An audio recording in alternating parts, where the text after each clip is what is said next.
right, so it was cold. So this kind of didn't happen. It was freezing cold. Are you looking at my split ends? We could just, Sandra and I could just throw in a Clairol herbal essence thing. We could both just start screaming. And sell it to Clairol for a lot of money. Okay. I'll just give you a cue. Settle down, Stevie. No, don't settle down. Stir it up. You don't want to say too much, you know. Honey, say it all. No problem. Hang on. Oh, honey, don't be precious about the outdoors, candles, and the... I was going to also mention, you know the potpourri stuff that we like, somebody spreads around and puts on everything? Yeah. That has to go. Honey, it's not a Because I sit cups down on it and they spill. You know, things, it's like stepping on cords. I don't want to delay too much. No, I don't either. Sandra says, I have places to go for people to see. I just don't want my water to break in the Yeah, interview. We need to have her close to us. No, I got a ways to go. Your worst nightmare is to be stuck with me somewhere and have that baby. Ah, you can't do this now. You couldn't handle it? Oh my God! Yes, I could handle it. Of course you yes, could. I could absolutely handle No, it. if I was going to invite yes, you to cut the cord. If it was necessary, I could absolutely do it.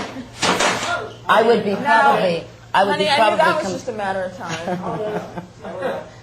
No, sweetie, I don't want that there, honey. Thank you. I would be stricken afterwards, but I would be okay in the lurch. You know, I would be there for you. You lose me after. My coach. You would lose me after, He's but going to be in the room with me. You'd have to get a limousine to take me to the hospital too. She needs some rest.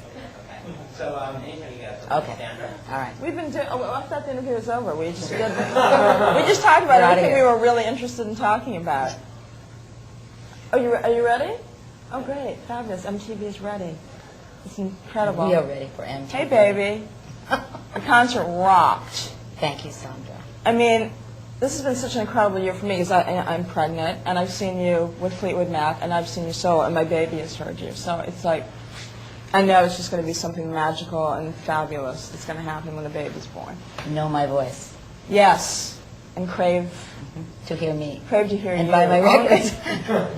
And your box set. How's What's happening with We your should box have one set? here. Why don't we have your box set, for crying out loud? Because we don't have one.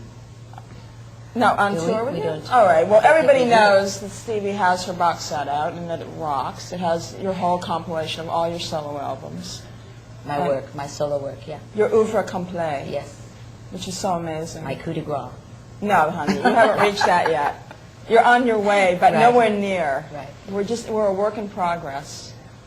The show was great. How did you feel tonight? 'Cause I saw you before the show and you were a little bit nervous. Which was... You know, I'm always really nervous. If I wasn't nervous, if I walked in and was totally blasé and just was happy and smiling, I think that would be time for everybody to worry because I kind of have to go through that kind of bitter, tormented 20, 30 minutes before. And as much as I hate it, like it's not there now. I'm okay now. Right. But before the show, when I saw you, it was there. And at that point, I'm not feeling good. And at that point, I'd like to just go home. So I have to kind of, don't believe that for a well, no, minute. it's an overwhelming feeling. It's why some people don't do this. Right. Except that I can manage to get through it to the minute when I walk out on stage, and then I'm okay. Then everything's fine. So once you're out there, Yeah. Then it goes away. That whole physical nauseous feeling just goes away.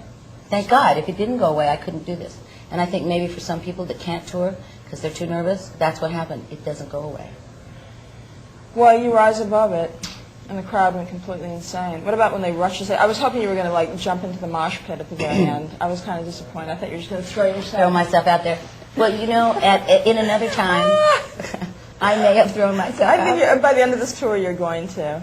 It's because I'm not afraid that anybody would drop me. You know, I know it would be okay. Oh, you It's know like that they would it's- support yeah. you and love Yeah, you and give you back all the absolutely. love that you give. And so all the ex-grunge people would say, "Wow, look, she's being passed around the audience." Stevie It is would be a okay. true rocker. But you've created the whole genre. I mean, you're one of the founding mothers of rock and roll. And then you see all these young girls coming up. What's the advice? What would you tell some of these girls? The Alanis Morissette, Fiona Apple-esque, Lilith Fair chicks, you know? I mean, it's a rough road to hoe. Do you think most of them will stick around? Some of the girls, and I say that really lovingly when I call them the girls. Of course you know. It will all depend on which ones of them want this bad enough. A friend of mine said to me a couple days ago, it finally hit her that she was thinking, I'm going to do music too. And she said it finally hit her that she wouldn't die if she didn't do it. Wow. And that's how you have to feel about this business. Absolutely. You have to say, I would die if I didn't do this. That's how serious it is to me.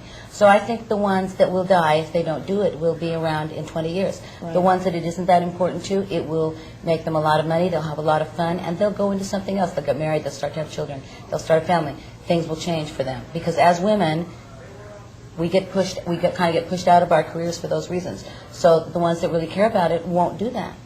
And that won't be all of them. It can't be. It'll be a few. Right.